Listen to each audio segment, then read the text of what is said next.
And most successful companies share one thing: they develop their people. The Success Launch Point makes it simple with on-demand courses, live coaching, and a thriving professional community. Your team will gain confidence, sharpen skills, and deliver more value, while staying loyal to the company that invests in them. To take your workforce to the next level, check out modernobserver.com/launchpoint.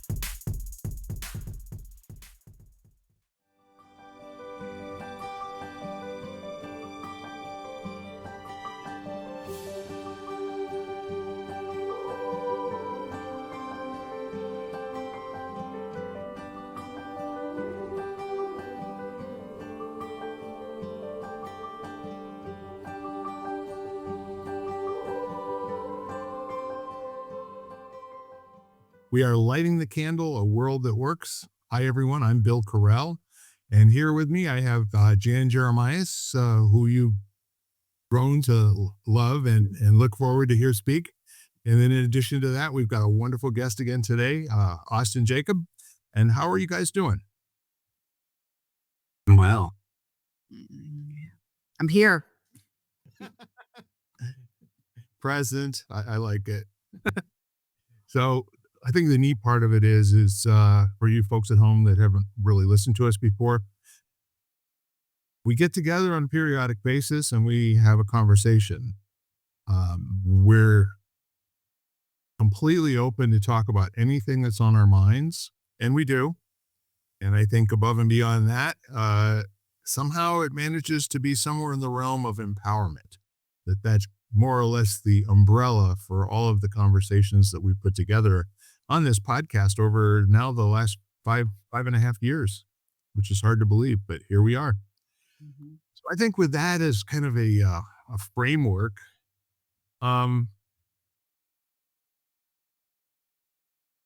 looking at the weather, looking at the time of year, looking at where we are in our life's journey process, is there anything that we can draw comparisons to, or are there any things that are going on in the world that would contrast with what our intentions are, where we're going, or what we'd like to see happen? I can go. I think I'm looking at this time of year, and it seems to be very kind of interesting that you brought that up, because I'm looking at change and transition and what that means. For me in my life, as I see certain things changing and, navigating that change, what's the best way to navigate the change, all those kinds of things, knowing that, in some of those changes, I don't have a choice, meaning it's going to happen whether I want it to or not. And I can get clearer and give examples, but that's what I'm thinking about. And it seems very apropos for this time of year, just because the seasons are changing. And so I thought, when you said that, I was like, okay, that's my life at the moment. I'm open for any specifics you want to bring to the conversation. I think all of us are in the midst of seeing what falling back feels like after we've adjusted the clocks. I've found that I am sleeping longer hours in the last 2 days and not necessarily waking up as rested as I felt I did last week.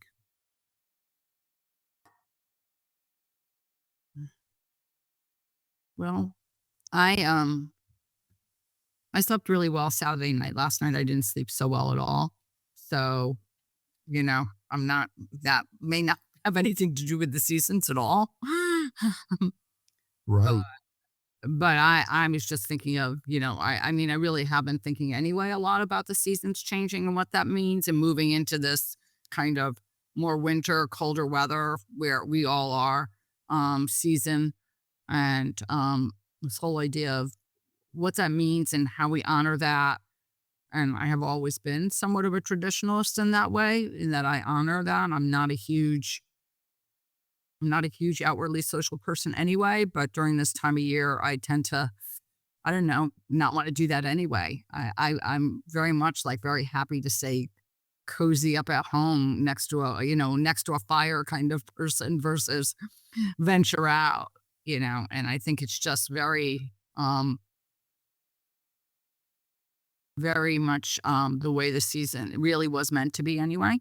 Yeah. There's, there's a lot going on there. I love the meant to be part. I there's a real possibility that people in the other parts of the country are not experiencing the same seasonal transition that we are. Right. Or other parts of the world, which, I think we all travel with a number of people who are not from the northern hemisphere and are now working off of opposite seasons. But for us here, it's, something that I think that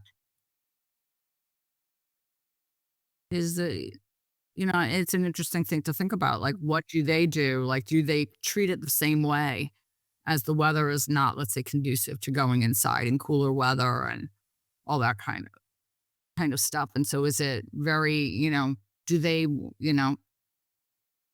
navigate their lives around that? I mean, possibly not. Well, you and I are in the same area code, so to speak. So to speak, yes, And, we are. and Austin is in the land of peach trees.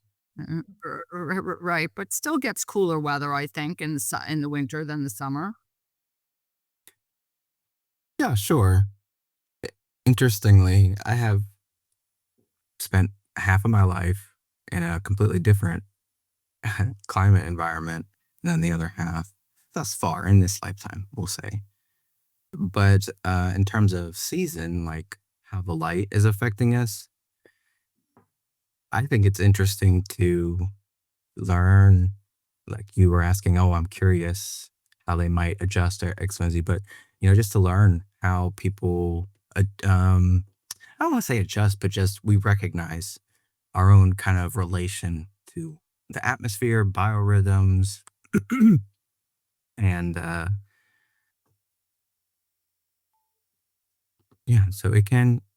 I think since I've been in Georgia, down south on the East Coast, United States, I think it's snowed 3 times, but that's significant down here. Whereas I was used to snow at least half of the year, for most of the time I related to, oh, the climate.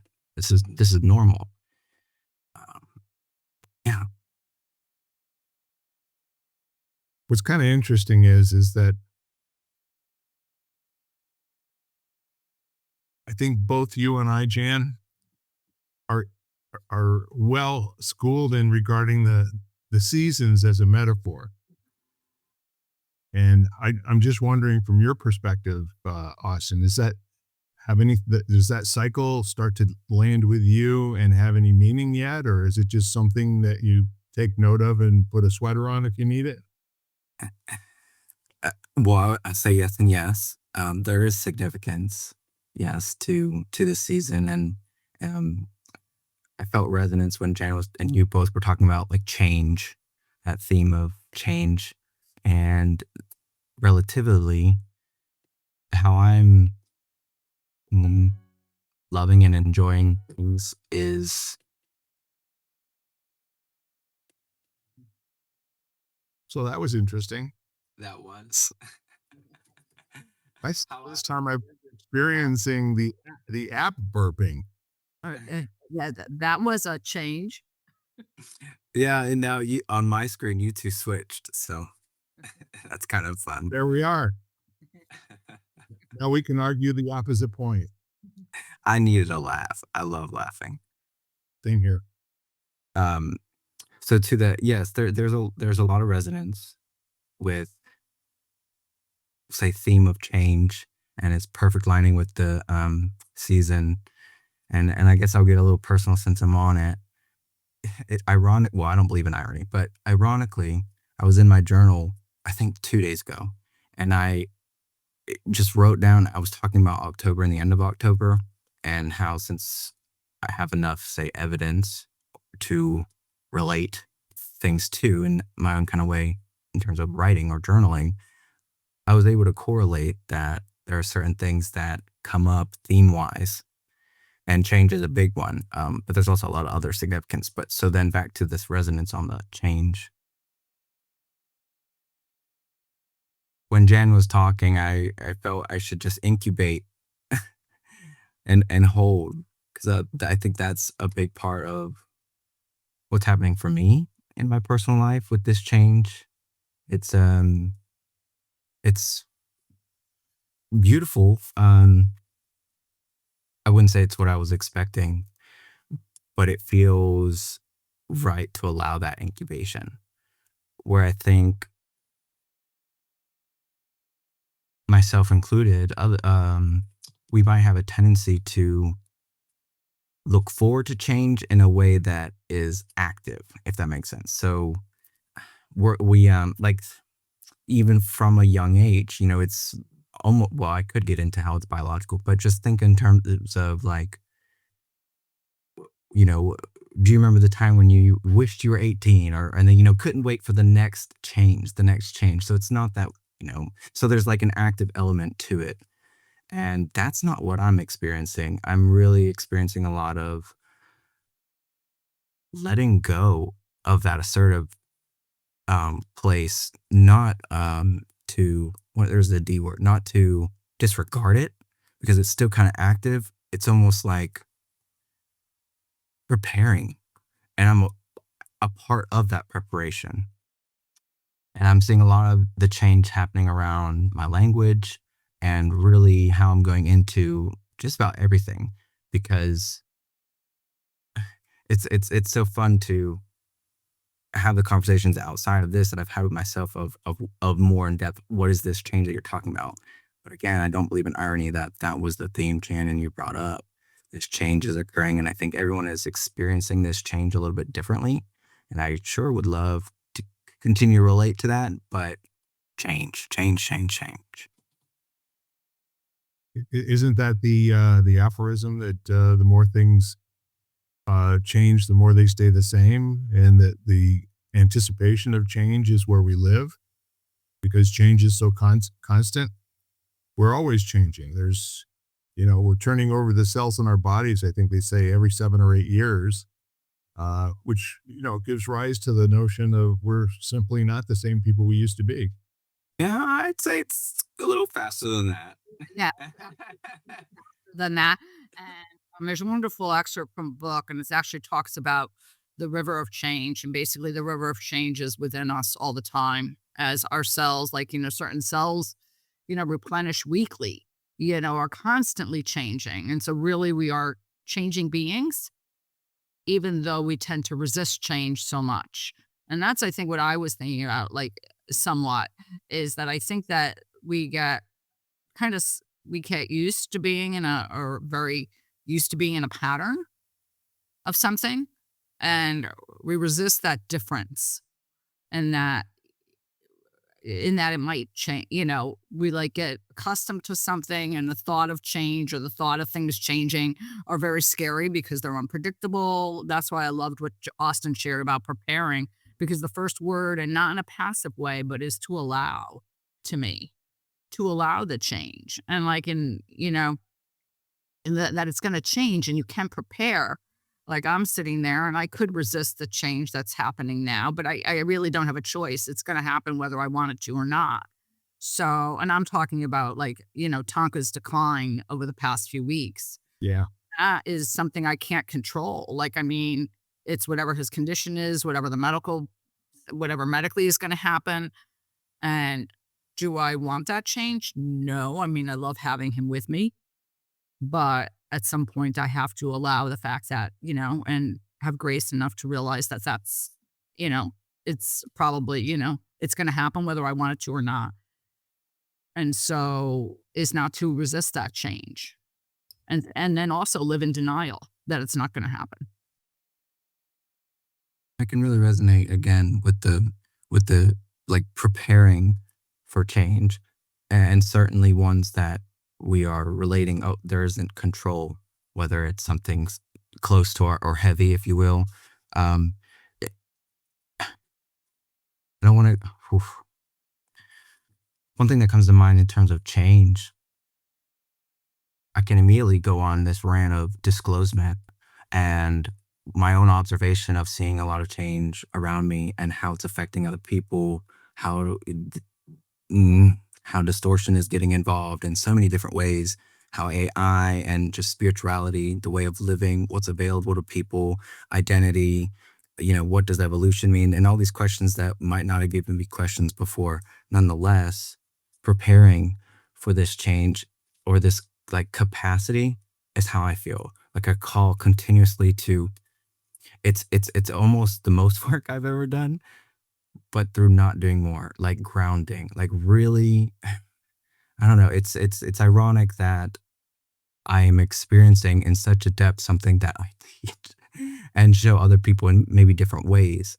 But this is something that I can only describe it as bigger than myself because that's the relativity that I can speak upon. So I don't have control, in other words. It's not asking me to be active in that change. It's asking me to almost like receive and hold an anchor place for something, I guess, if you will.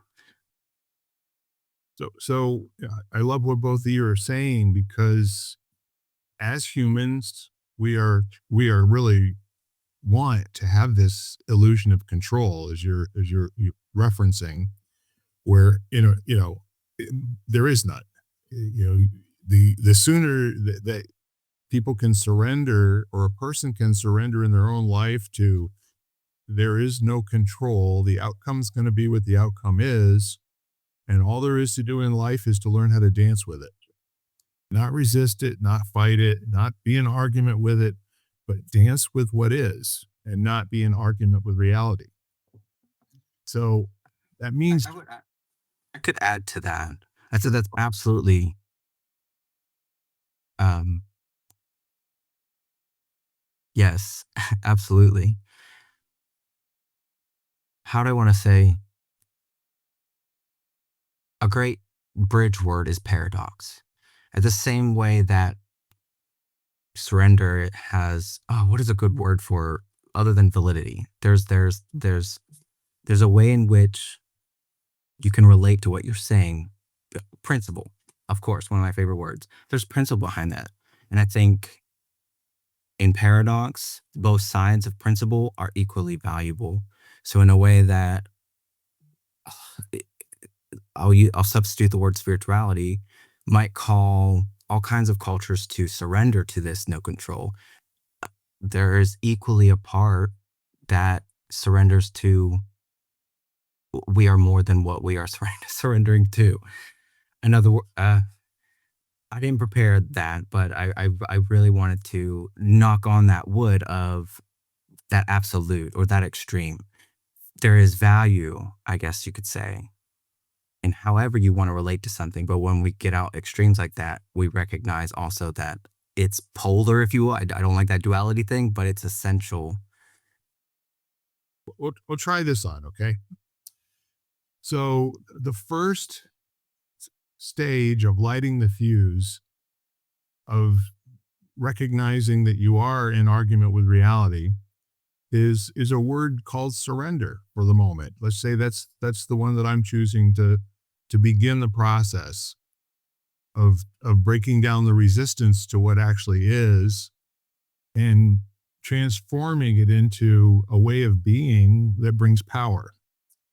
If the resistance, is synonymous with powerlessness or disempowered, then the first thing is to surrender to the circumstance without even necessarily knowing what it is that you're surrendering to, except for being willing to give up the resistance. And then that immediately can move into something a lot more powerful called acceptance, which can be then embracing, then can be an invitation.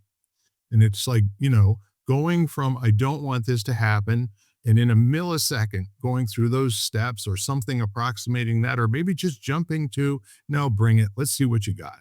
Let's see what I'm made of, and all of that can happen in a heartbeat. I mean, this is not like a 3-day process, to go through the surrender and then, the acceptance and then the invitation and embracing. And then, thriving in that change that was taking your life away, but it never did anything. We are always the ones who can access what our next state of being will be if we choose to go down that road, as opposed to living in a world where we're constantly at the mercy of something beyond our control. It says that old saying, which would you rather be? Would you like the blender or the frog in the blender, right? Some days you're the frog, some days you're the blender. And when you start thinking in terms of, especially when you get to a certain age, Austin, that you're confronted more with what you're not good at than being reinforced by what you are good at, because who you're talking to, the kinds of transactions you're engaging in, suddenly the old you isn't there anymore, or the old you is not sufficient. Does that make any sense to you, Jan? Yeah, I mean, one of the things I wanted to say is I think that yes, there are times where maybe it's your personality that you can kind of move right from one thing and into a place of, let's say, surrender and acceptance or whatever. But then there are times when you resist that.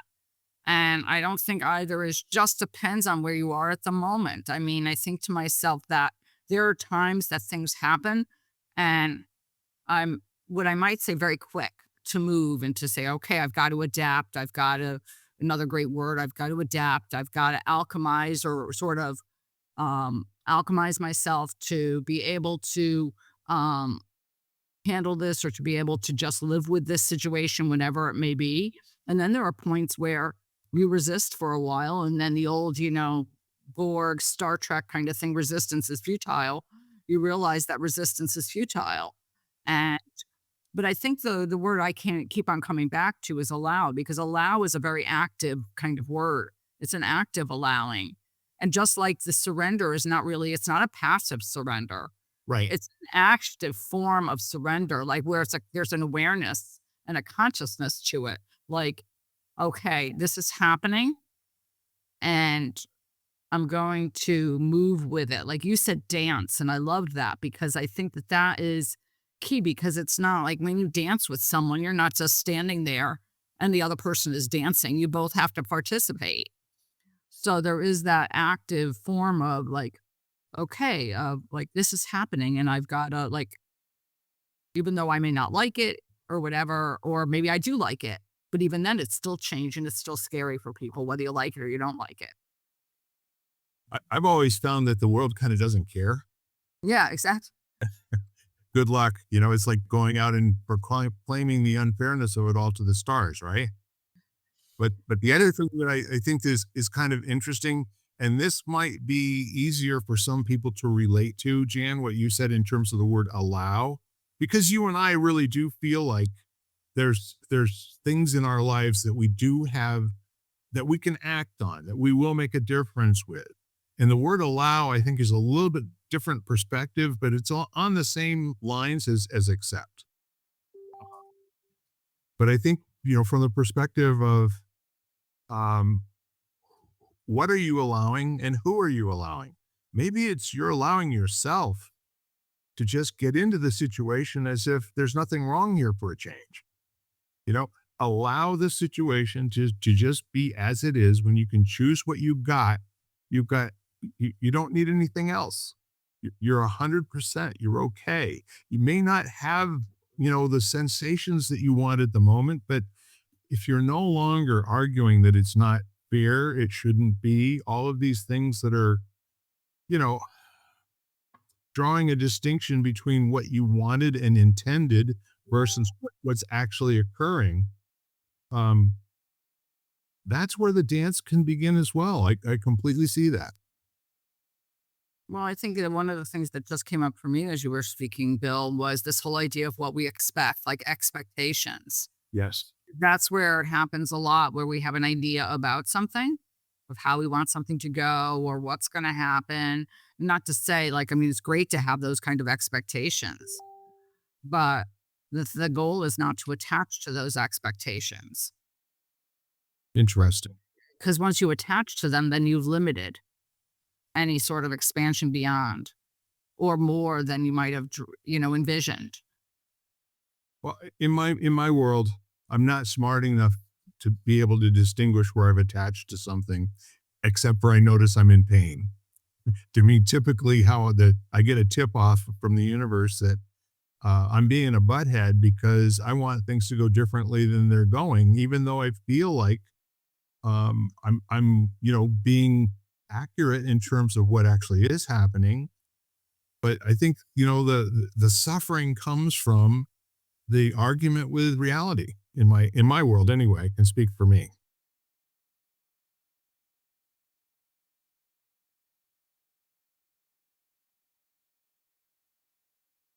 The other word that I think was brought up earlier that I want to go back to and kind of reflect on,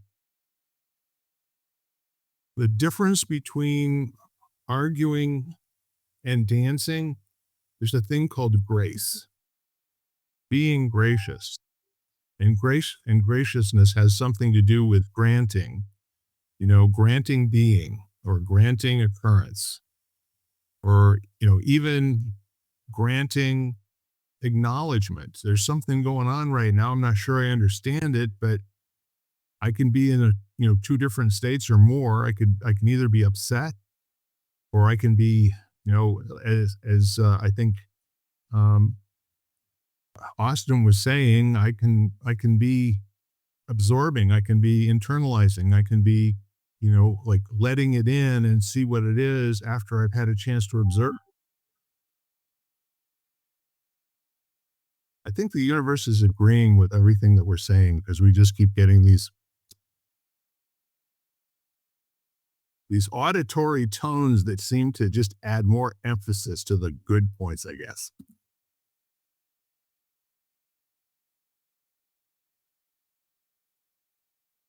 So, you know what?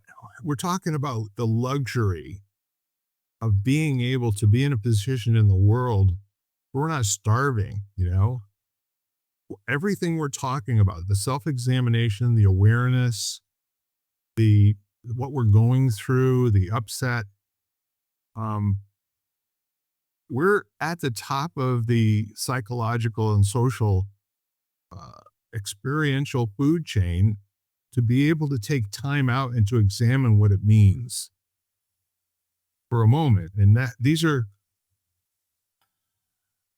they're first world problems, in other words. I can't imagine what it's like to be other than who I am, other than listening to other people speak and explain what it's like for them to be them, which I really enjoy doing. But the other thing that I'm left with is there's a quote that no matter how much I listen to somebody else tell me about who they are, the only thing I'm ever going to learn more about is who I am. This is our existence. It really structurally ends at the reach of our sentences and our senses. And by sentences, I mean our communication. So if we go back and we look at the whole notion of change and transition and all of that sort of thing, you know what comes to mind? We all know John McCain's story. I'll just recant what I'm talking about. So he was a prisoner of war of the North Vietnamese in the Vietnam War. He was a fighter pilot. He was downed, and for 5 years he was held captive. And he played a game. His game could never be that he was a victim and that he had no control over the circumstance. So rather than do nothing, you know what he did? He saw if he could provoke the guards into beating him. And if he could provoke the guards into beating him, he had the control.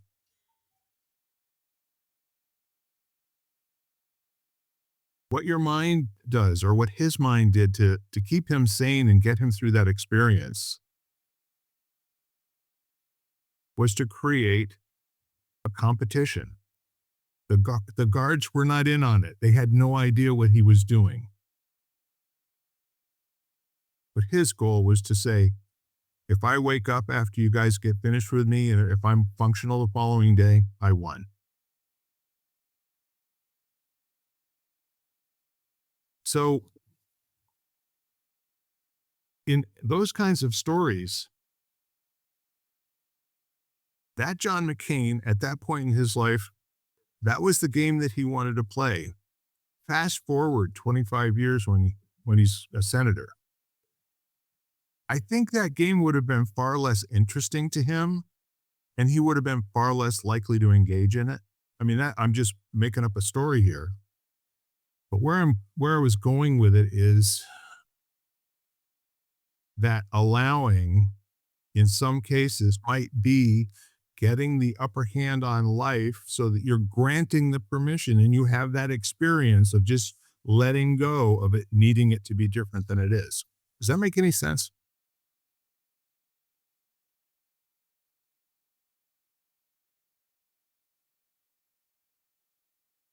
Well, I think that, what you just said is that basically is when you give up the resistance to it, you know, is that, not give up in the fact that you've like thrown in the towel. Right. But when you stop resisting whatever is happening, Yeah. that's really the allowing. It's not even it's going to happen. If you give up I mean, maybe it wouldn't, but as I say those words, but, you're giving up the resistance to whatever is happening. And then I think the other thing is, don't spend a lot of time going, like reflecting on what was necessarily. I mean, I think, I think we all I think people get caught up in general with that whole nostalgia thing of like, oh, I wish we're going to go back. And even, if you look at what people say, oh, this will bring us back to 50 years ago. Well, I'm sorry, we can't go back. Right.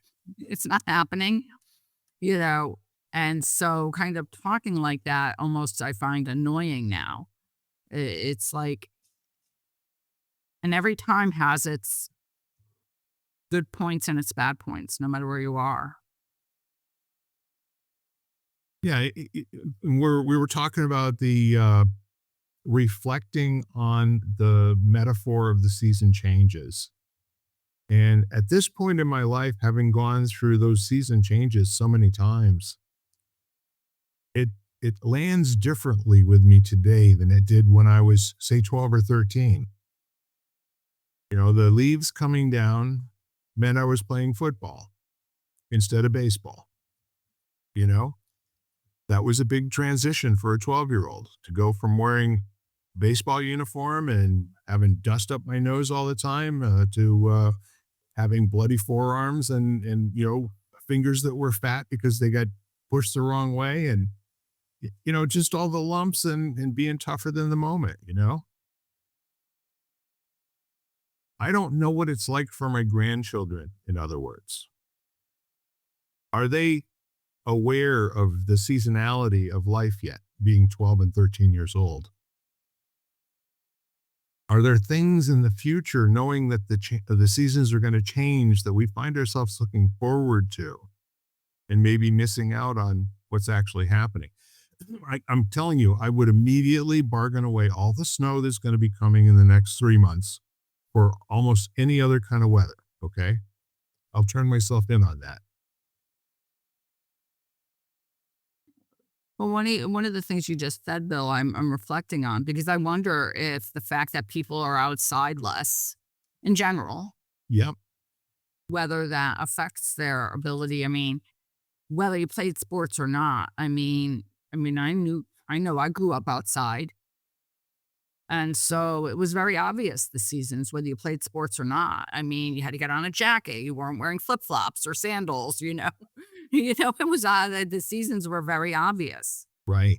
Where we lived, especially as kids. And Austin said he spent quite a lot of time in an area of snow.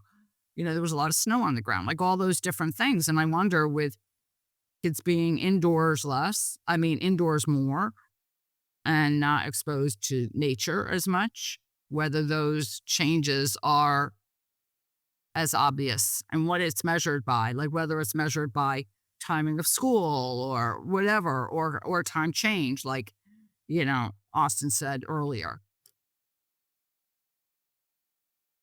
Yeah, I want to also say the older that I've gotten, the more I'm aware of my reactions to things that are occurring now, and how my kind of like my knee jerk reaction is to immediately have a feeling about an earlier similar situation, like something in the past that kind of resembles what's going on right now. That's either really good or really not so good. Does that make sense? Like there's an automatic reaction to some things that I know I'm experiencing for the first time. But what my question is, how and why is that the reaction?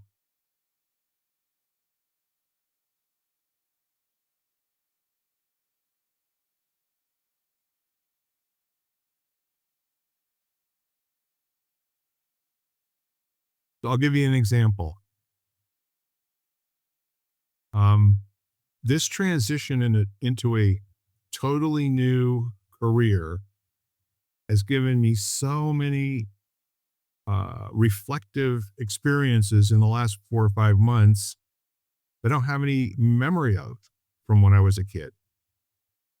But my reaction to it is familiar. I recognize the feeling in my belly under certain circumstances. And then that takes me back to, remembering something from a while ago. It's almost like,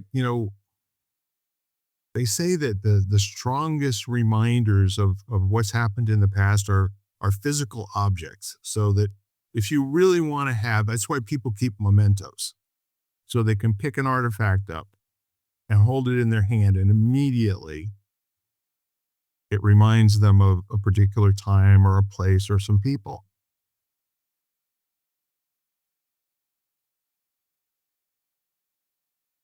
That makes me think of how the brain and biology connects to memory. Yep. I think there's a validity though, and also looking at how memory might be associated with past and imagination with future. And in my own personal belief, we have access to more than just memory and more than just imagination, but often those are the two that people relate to. Right.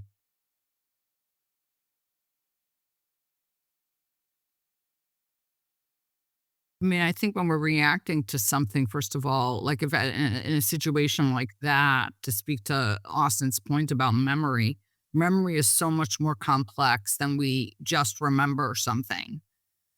I posted something on LinkedIn today about smell and memory, and just even like, like how it's so much a part of our experience. Like even though we don't realize that there's a smell there, there is a physiological reaction and a sort of memory imprint that happens almost like, simultaneously almost. Right. So I think that memory is so complex, and especially when you have a physiological reaction to something where there all of a sudden, that reaction, what that response is, then you might not have experienced it before, but that sensation. You know what? And so, yes, different memories maybe come back that are not necessarily related, Yeah. or you had that similar reaction because you're like, oh, I know what this feels like. This feels like that. And I think that that's how we navigate the world. That's part of how we navigate everything. It's based on previous experience for, many of us of like, this is familiar to me. Well, I like that. And I'm also reminded of what you said when we first got on here, that this whole notion, there's change, right? And change is something that I think all of us know we're going through, or we're at least aware that we're in the change syndrome all the time. But then there's the notion of transition, which is implying from something to something else. And Jan, you said you had some examples of how, the weather change is metaphorical to some of the other transitions that you're going through right now. And specifically, um, I am interested from the perspective of, I think the more that we can focus on a brief story that kind of demonstrates how you're seeing it. I mean, that's my opportunity to learn something from you. I mean, I like I mentioned, I mean, so, you know, so based on my, let's say my previous experience, like, my pets have always lived a very, very long time. Yep. And my cats lived into their 20s. My last dog lived to 19. And I think I was kind of expecting that Tonka would do the same, and now all of a sudden he's not even 14 and he's really declining. And I'm sitting there and I feel in some way, if you talk about preparation, I feel so ill prepared Right. for what it's about. Maybe some decisions I might have to make sooner than I wanted to or sooner than I expected and all these things. And I know that change is coming and that transition is coming, literally, that he is going to transition to another realm. And I could resist that transition. But if I resist it or not, one is it's taking me away from spending time with him, valuable time with him. Right. And then two is it's not really going to do anything. If I resist it, it's going to make him like not decline, like as much as I would love for that to happen, like I'll resist it and we'll go backwards, kind of thing. And we might get better or not, I'm not saying that, but that's not going to help. And me resisting that change that's going to happen in my life is not really, going to do anything for me at all. And if anything, it's going to prolong maybe decisions that I probably need to make or might need to make Yeah. if I live in that place. So, yeah. So that's just one thing right now. That's a very practical thing. That's very, like obvious to me in my life. There are other things where, let's say, I'm not as graceful. Maybe I've resisted more in regards to those changes. Yeah. What I hear in that is that syndrome, of the story of the guy on Friday before he knows he's going on a cruise, completely excited about how wonderful a time it's going to be while he's still at work. Wonderful this getaway is going to be. And then he gets to the last 2 days of his cruise, and now he's suffering for the 48 hours before he gets off of the cruise ship because I got to go back to that place, you know? In both of those circumstances, it's in argument with where he actually is. And his prediction allows him to have either pleasure or suffering, depending on what he's thinking the outcome is going to be for him. And he's living in that state for that period of time. And I mean, that's a powerful example of how we can be more gracious to ourselves. That we don't have to live in a place that's other than where we are right now. And I think most people they've reported to me, and I've found it myself, that when I can really be grounded in the here and now, the world just shows up differently. It's a little bit different. The most pure example I give is when I jumped out of an airplane, perfectly good airplane from 10,000 feet. And I mean, flew down through the clouds for 1 full minute with absolutely nothing on my mind at all. I mean, completely blank. Just all my senses just taking in where I was going, and the sound, and even the taste of the air going through my mouth. And I mean, I've got videos of my face being completely contorted by 100-mile-an-hour wind, flattening everything out, making me look like Porky Pig. It was, I had no idea that that's what I looked like. And I really couldn't have cared, because I was more interested, first of all, it just took everything away. I mean, it stripped me for one full minute.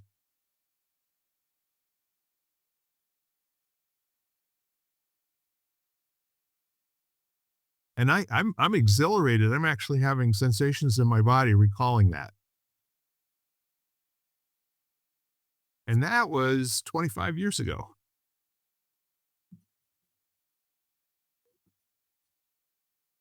But I think in the meantime,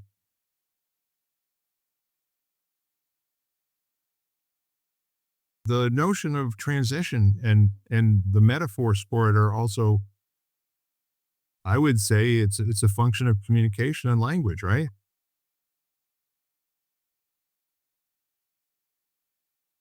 To add to that, sometimes we don't know how to be ready until it's time to be ready. I guess, and I'll share vulnerably one aspect of change that I know is coming in a way that I don't have control, choosing that aspect to explain anyway. I don't have control, and it might be heavy and unprepared for it. And in a way, knowing that I'm unprepared gives me agency to prepare differently. This is that invert. But so to explain, there's a transitioning going on between me and my biological brother that involves just getting out in the world, coincidentally in a very similar way, but absolutely different worlds. And so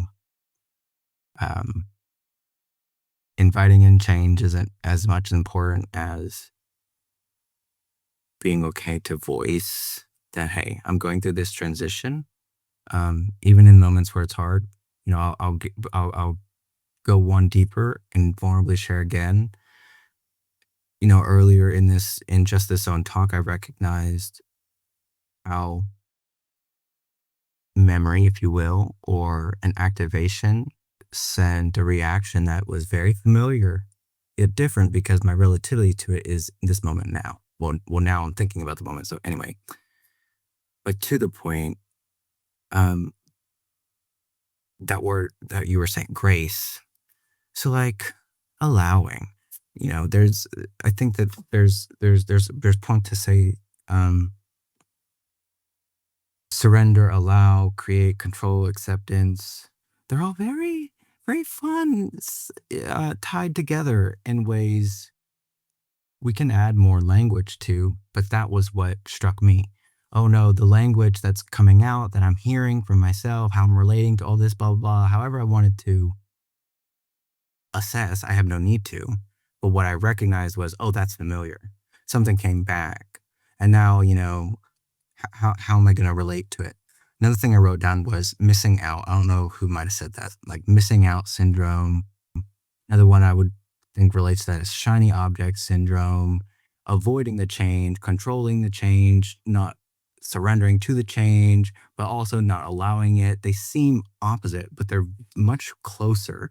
And so I think when I was trying to get around to my concept going on in my brain, I immediately went to, oh, look at me, the channel has ended. It's not coming through the way, I had planned, or the change, even in real time language. So, and in that, I'll end with the grace. I love all of that. And I'll tell you that there's value in being able to distinguish the distinctions of living and be able to articulate in different language, like the nuance between those words. It can be the difference between having a suffering existence and having one that is on the way to leading your best life, Same thing going on, but one way of experience. It's all kind of coming through a language of filter, or a filter of language, actually. I guess it works in both orders, but the point is, we do live inside of filtering, and we do live inside of, we don't hear everything all possible ways that it can be understood and expressed each time that we're in a situation. So when people take the time to kind of like give examples and to say how things are going, we're not even hearing what we heard them say 2 or 3 minutes ago. You know what I mean? Our level of interpretation and understanding now has more information, if you will. And I really think that that's one of the really cool things. I mean, when you look at the way that the great thinkers in the past, have decided to say the things that have made their way to us, the Stoics, Marcus Aurelius, even the Buddha, the most powerful sentences are oftentimes only 5 or 6 words long, but they like reach across the millennia and they basically communicate something that's an approximation of what they meant when they were first spoken. And that classic, and in terms of standing the test of time, whether or not something is reasonable and is workable and understandable through hundreds and hundreds of years, it's kind of a cool thing, when that can be communicated to people of all walks of life, and everyone gets something powerful out of it. I'm not sure we all get the same thing. In fact, I'm quite sure in many instances we do not get the same thing. We receive something differently hearing the same words. But then the power is, doing what we're doing on a weekly basis. Let's get together and let's talk it over. Let's huddle up. And what do you got? What do you got? And I encourage people to do this because I think the more time you and I spend trying to understand what makes you and I tick, I think it makes us better human beings. I could be all wrong about that, but I do think being interested in how other people are experiencing this walk, that's another form of grace in my opinion. Well, because when you understand other people, then there's more room for compassion. And then there's more room for grace for others. When there's no understanding, having compassion for someone is a lot more challenging because you don't really understand, like you just don't understand them or you're not understanding where they're coming from. And I think you're very right, Bill, because I look at wording and words and how each person interprets a word is very different. So you can go in and try to describe something to people, yes, and I'm not saying you don't, Right. but you have to really understand that probably you go into a conversation and the way you phrase something, the other person does not that's not the way they're interpreting that word to you. And there might be a word that they use that actually kind of, might even actually create a negative response within you based on your Experience that. based on your history and where you're coming from. Yeah. And then all of a sudden you're like, oh, I don't like that. That word that doesn't resonate with me at all. And one of the things Austin said about preparation, when I was talking to my mom about this whole thing, this whole transition that I'm going through, I said to her, I'm not ready was the words I used. I said, I'm not ready. She's like, Jan, you'll never be ready. And that just was very true. Like, no matter what I do, I won't be ready. I mean, I'll be ready, but I won't be ready. And, and so that was really, I can prepare, like Austin said, and I can have, navigate what I'm going through with as much grace for myself and him as possible. But I will never, because I want him here. So in that case, I will never be ready to say goodbye. In some ways I will be. And I can tell you this based on my experience with grief, Jan, when he's gone, you won't be ready either. That's right. Exactly. I'm still not ready for my last 2 cats to be gone, and they've both been gone 2 and 5 years. So it's just, they're just still always with me. And my heart goes out to you, with what you're going through right now, especially because you're such a trained person. And there are just some things in life that you have to, let them be whatever they are, right? Hmm. However you're dealing with it, there's no style points being given out by anyone that I'm aware of, especially anyone that matters. Let's put it that way. And I guess the earlier, if I had found out earlier that there wasn't anybody keeping score, there's a lot of different circumstances that I could have possibly done something a little bit more powerful in, or handled a little bit differently, or maybe had a shorter period of struggle. But that's where I'm trying to live right now is to take responsibility for how I'm feeling, not like it's like there's something out there that I can't see taking things away from me or making me feel this way. But we all go through it. And I guess the game I'm playing right now is how brief a time can I be in this experience of powerlessness, or being broken down, if you will. It's just like a lawnmower that throws a rod and you've got oil all over the ground. You got to get right back in the mode of, mentally, metaphorically fixing whatever needs to be fixed for the moment. And then gradually or rapidly, whatever it is, back on top of the horse and in a powerful way, because not because it's the right thing, but it's what I said. It's, you and I have to be really unreasonable with this world, don't we? We're going to live powerfully, is immediately going to get the response from the universe. Well, let's just see about that. Or good luck with that.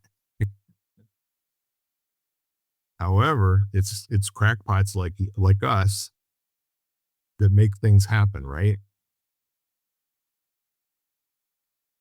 Or at least we're good at reporting what happened in some kind of language. So here we are. We've pretty much done it again. And what I'm wondering is that from where we came over the last hour to where we are now, what are you thinking in this moment? If you were going to summarize, and probably not even paraphrase or summarize what we've been talking about, but what would be the next thing that you would want to leave people with for them to ponder, after we say goodbye?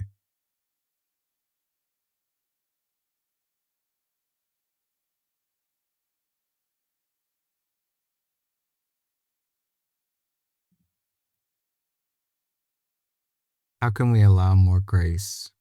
Or how can we be more gracious in our allowance and surrender to language?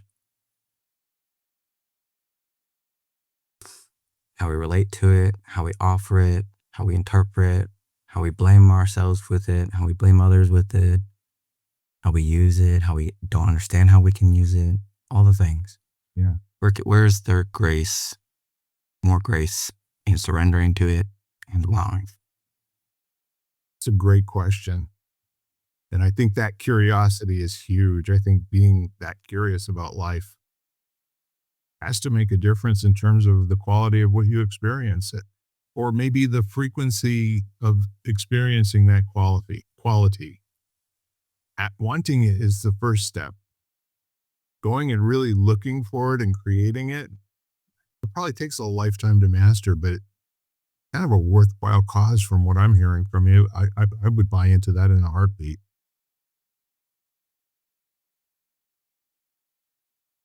It was more of a takeaway for me, to be honest, folks. That's what I got out of being present was, wow.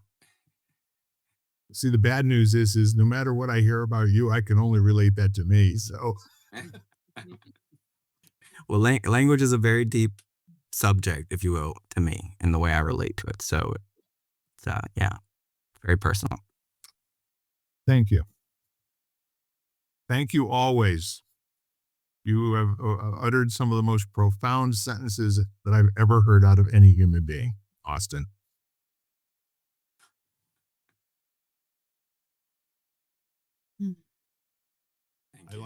I like it, in other words.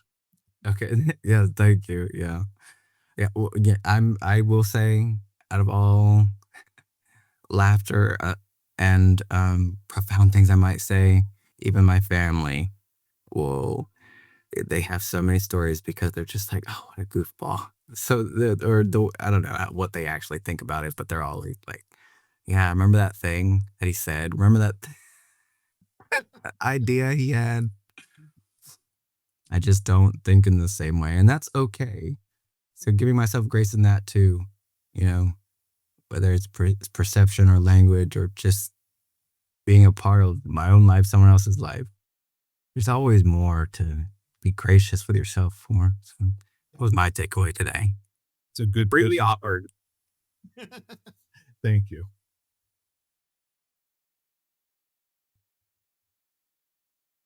I'm thinking of the word prepare. Like, how can I best prepare, and how can people best prepare for whatever's going on in their life, Right. whatever that might be. You know, it could be something small, could be something large. Yeah. I like that. I really do like that. And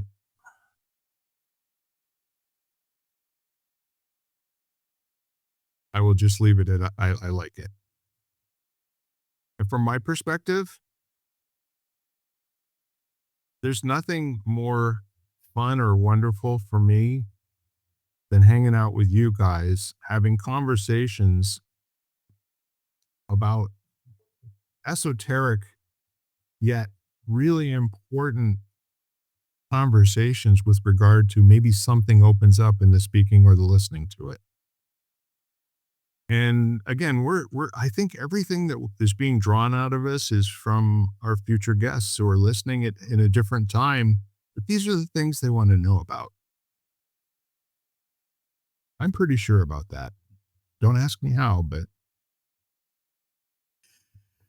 so I think in the meantime, I'll take this opportunity to thank both of you once again for making a profound difference in my life. If I ever get into a bad moment during the course of the week, I just think about both of you, or one of you or the other. You just come up in my heart. The next thing I know, I mean, I'm ready to get back in there and take the next punch, you know? So I think with that in mind, I'm going to ask everyone, do absolutely reach out to someone in your life and let them know how important they are to you. And also let them know that your world works because they're in it. And you can't imagine what life would be like without them. And that if there's ever a moment they need someone, you'll always be for them. You'll be for them 24 hours a day. And they should test you on that. You know, give them that strong invitation to just try me, okay? Let's see if I'm here. I also want to say, with that said, thank you very much. We are lighting the candle, a world that works. Doing this now for 5.5 years. You know, it's not too shabby. Anyway, thank you, Jan. Thank you, Austin. Thank you. Thank you both. All right. Bye-bye, y'all. You've been listening to Lighting the Candle, a world that works, part of the Exvadio podcast network. You can catch every episode of Lighting the Candle, as well as the rest of the network, at exvadio.com, the Apple Podcasts app, YouTube, Spotify, iHeartRadio, Audible, Amazon Music, and wherever you find podcasts.